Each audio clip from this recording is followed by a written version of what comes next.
Spinach corn rice with butter garlic eggs. Next time நீங்கள் பாலக்கீரை வாங்குறப்போ இந்த ரெசிபி ட்ரை பண்ணி பாருங்கள். டேஸ்ட்டும் ரொம்ப நல்லாயிருக்கும், குழந்தைங்களுக்கும் பிடிக்கிற மாதிரியான ஹெல்தி லஞ்ச் பாக்ஸ் ரெசிபி. இது பண்ணுறதுக்கு ஃபர்ஸ்ட் ஸ்வீட் கார்ன் ஸ்டீம் பண்ணிடலாம். ஸ்டீமரில் தண்ணி சூடானதும் ஒரு ஸ்வீட் கார்ன் உரித்து சேர்த்துக்கிறேன். இதுலேருந்து கொஞ்சம் மட்டும்தான் ரைஸ்க்கு யூஸ் பண்ண போகிறேன். இது ஒரு 3 minutesல ரெடி ஆயிரும். ஓப்பன் பண்ணிவிட்டு தனியாக எடுத்து வச்சுக்கலாம்.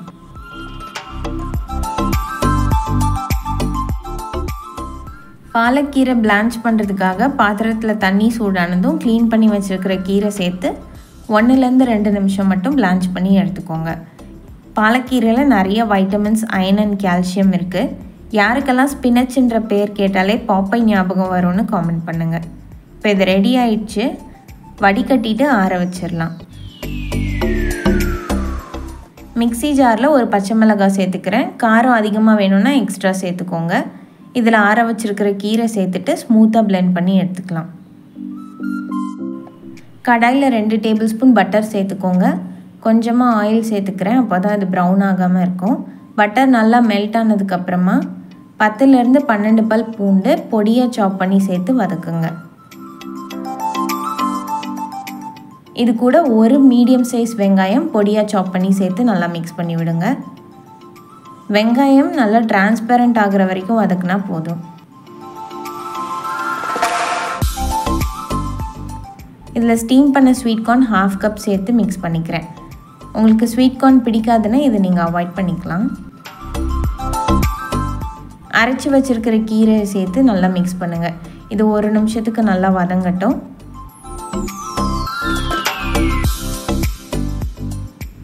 இதில் 1/2 teaspoon chilli flakes, 1 teaspoon pizza seasoning, தேவையான அளவு உப்பு சேர்த்துட்டு நல்லா மிக்ஸ் பண்ணிக்கோங்க.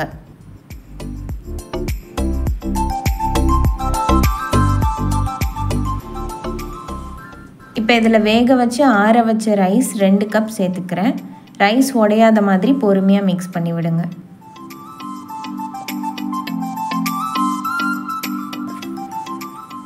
இப்போ கீரை நல்லா ரைஸ் கூட கம்பைன் ஆயிடுச்சு. Spinach corn rice ready. கண்டிப்பாக நீங்களும் ட்ரை பண்ணி பாருங்கள். வழக்கமாக செய்கிற கீரை ரெசிபிஸ் டேஸ்ட் இல்லாமல் இது நல்லா டிஃப்ரெண்ட்டான டேஸ்ட்டில் இருக்கும். இது கூட காம்பினேஷன் பட்டர் கார்லிக் எக்ஸ் பண்ணியிருந்தேன். அது எப்படி பண்ணுறதுன்னு பார்க்கலாம். ஒரு பவுலில் 4 முட்டை உடைச்சி சேர்த்துக்கோங்க. இது கூட 1/2 டீஸ்பூன் உப்பு, 1/2 டீஸ்பூன் பெப்பர் பவுடர் சேர்த்துட்டு நல்லா பீட் பண்ணி எடுத்து வச்சுக்கலாம்.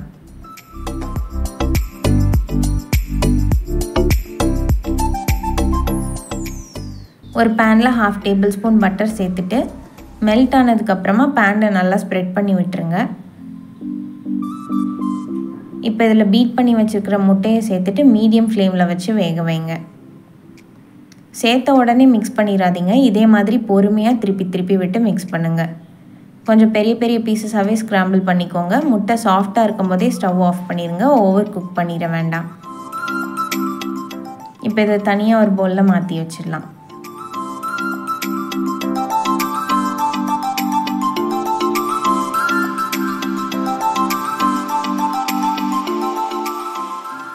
இப்போ அதே பேனில் 1/2 டேபிள் ஸ்பூன் பட்டர் சேர்த்து அது நல்லா மெல்ட் ஆனதும் 20 பல் பூண்டு பொடியாக சாப் பண்ணி சேர்த்துட்டு வதக்குங்க. பூண்டு ப்ரௌன் ஆகாத மாதிரி கேர்ஃபுல்லாக வதக்கிக்கோங்க, இல்லைன்னா அது கசப்பாயிரும். இப்போ இதில் 1/2 டீஸ்பூன் உப்பு, 1/2 டீஸ்பூன் சில்லி ஃப்ளேக்ஸ், கொஞ்சமாக ஆரிகேனோ சேர்த்துக்கிறேன். ஆரிகேனோக்கு பதிலாக mixed Harb seasoning, pizza seasoning எதுனாலும் சேர்த்துக்கலாம். 1/2 டேபிள் ஸ்பூன் கார்ன்ஃப்ளவர் சேர்த்து கலந்துக்கலாம். இப்போ காய்ச்சி ஆற வச்ச பால் 1 கிளாஸ் நான் ஆடையோடவே சேர்த்துக்கிறேன் க்ரீமினஸ்க்காக. இதை நல்லா மிக்ஸ் பண்ணிவிட்டு கொஞ்சமாக பெப்பர் பவுடர் சேர்த்து கொதிக்க வச்சுக்கலாம். இப்போ சாஸ் ரெடி ஆயிடுச்சு. வேக வச்சுருக்கிற முட்டையை இதில் சேர்த்து கலந்துக்கலாம். உங்களுக்கு பார்ஸ்லி கிடைக்கும்னா பொடியை சாப் பண்ணி சேர்த்துக்கோங்க. நான் கொத்தமல்லி சேர்த்துக்கிறேன். இதை நல்லா மிக்ஸ் பண்ணிவிட்டு ஸ்டவ் ஆஃப் பண்ணிடலாம். Butter garlic X ready. இதே ரெசிபி நான் பாலக் பராத்தா கூடயும் ட்ரை பண்ணியிருக்கேன். ரொம்ப சூப்பராக இருக்கும். நீங்களும் ட்ரை பண்ணி பார்த்துட்டு எப்படி வந்ததுன்னு சொல்லுங்கள். இந்த வீடியோ உங்களுக்கு பிடிச்சிருந்ததுன்னா சேனலுக்கு சப்ஸ்கிரைப் பண்ணிவிட்டு உங்கள் ஃப்ரெண்ட்ஸ் அண்ட் ஃபேமிலி கூடயும் ஷேர் பண்ணுங்கள்.